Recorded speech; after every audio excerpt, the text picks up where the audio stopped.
Hi, everybody. One of the trickiest aspects of teaching a class on contemporary art involves the dynamic nature of the subjects. Artists are constantly producing new work, major institutions stage dozens of exhibitions a year, and the theoretical lenses that we use to discuss both continue to evolve. Inevitably, then, no textbook can be absolutely current, and even a syllabus designed in the spring may seem slightly outdated by last summer. Given that, some classes in contemporary art simply acknowledge their limits and end in the year 2000 or 2010 or some similarly convenient date in the past. But I thought that it might be useful to try to offer at least a brief summary of several of the most striking moments in contemporary art from the past few years, as a way of rounding out our picture and bringing us as close to the present as possible. We might begin our survey in 2020, when the COVID-19 virus precipitated a global pandemic. That led to the temporary, or even permanent in some cases, shuttering of galleries and museums around the world. And it also forced artists to rethink their working methods and the larger purposes of their practices. What did it mean to make art in a world in which millions of people were dying from a virus? Of course, artists varied widely in their responses. Catherine Bernhardt's Untitled, for instance, openly acknowledged the frazzled, stressful edges of life in 2020. Through its allusions to the sorts of chemical tools that many had used in combating the hectic stress of the past 10 months. By contrast, the South African artist William Kentridge claimed that he found the slow pace and solitary activity of studio work deeply reassuring.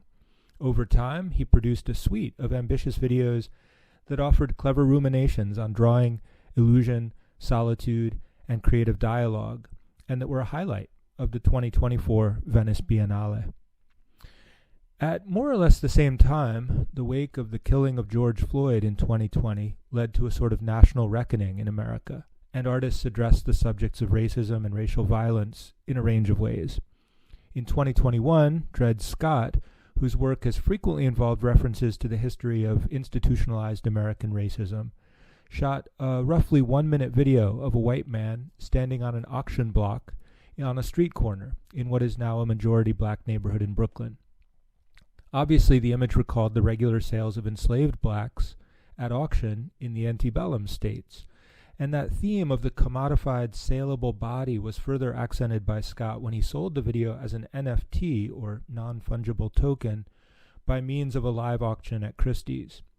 In part, then, the work was a commentary on the contemporary vogue for digital purchases, but it was also an inquiry into what exactly the term non-fungible means.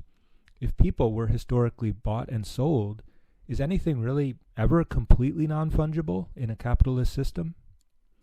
Scott's piece may or may not have played a role in hastening the advent of what was widely called the crypto winter of 2022, a broad loss of faith and interest, that is, in virtual markets and blockchain currencies.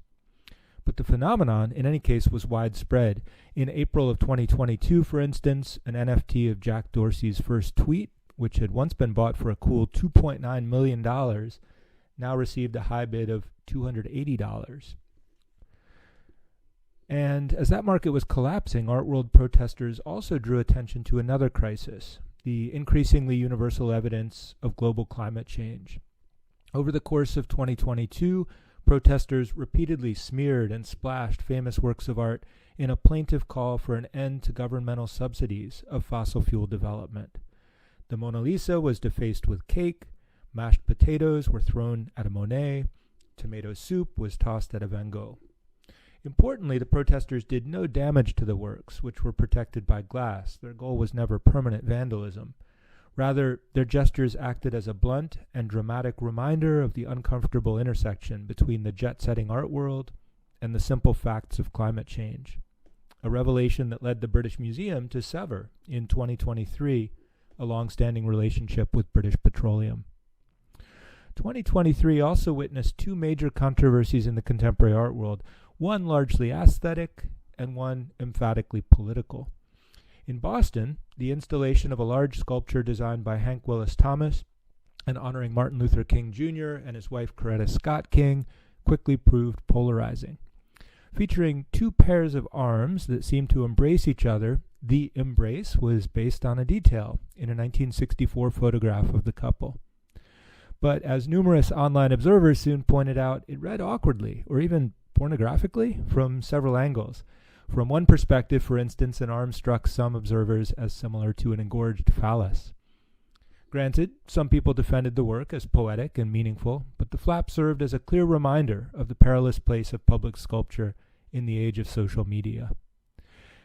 And later in the same year, the violent massacre orchestrated by Hamas led to a severe Israeli reprisal and to deep divisions in the art world. One particularly notable episode took shape on the pages of Art Forum, where chief editor David Velasco republished a version of an open letter that called for Palestinian liberation, but did not initially mention the October 7th attack. Velasco was widely accused of anti-Semitism and was soon fired, and many artists, critics, and advertisers began to boycott Art Forum, which several years later is still trying to recover from the episode. Israeli-Palestinian relations remained a major topic in the art world in 2024, but there were also some moments of joy and levity. One of the most notable developments involved a surge of interest in native and indigenous art. This was especially obvious at the Venice Biennale, where the facade of the central exhibition hall was painted with a huge, raucous mural by an indigenous collective from Brazil, and where Jeffrey Gibson represented the United States. Gibson, who claims Choctaw and Cherokee ancestry and identifies as queer, filled the American pavilion with affirmative messages, sequenced sculptures of guardian figures, and lively patterns in a virtual rainbow of hues. Cumulatively, he offered a colorful and inclusive reinterpretation of America's history and present. Meanwhile, in New York City, the billionaire crypto founder Justin's son paid more than $6 million for an edition of Maurizio Catalan's infamous Comedian, a conceptual troll that involves a banana duct-taped to a wall. A riff on Duchamp's found objects and an Andy Warhol album cover, among other things, the piece proved doubly interesting when reporters spoke to Shah Alam, the 74-year-old fruit vendor who had sold the banana to Sotheby's for 25 cents. Rather magically, Catalan's simple work now kindled a broad conversation about income inequality, leading Son, the crypto investor, to pledge to buy 100,000 bananas from Alam's stand. And what, in turn, does 2025 bring? Certainly, the crypto-aligned Trump White House has only intensified interest in blockchain currency. But it has also threatened numerous art institutions and nonprofits with the removal of federal funding, leading in turn to real concerns about the viability of many arts agencies. And yet, new work continues to take shape, as in the 4 massive niches on the front of the Metropolitan Museum of Art in New York City, which were filled in late 2024 and early 2025 with a quartet of ambitious works by the South Korean sculptor Lee Bull. At once faintly classical and abstract, and combining intensive hands-on design with industrial processes, they arguably bring the past into conversation with the present, and thus work as an emblem of contemporary art in a broader sense. Naturally, coming years will witness new and unpredictable developments, but it seems certain that artists will continue to respond by drawing on the past and by reworking it in novel, meaningful, and relevant ways.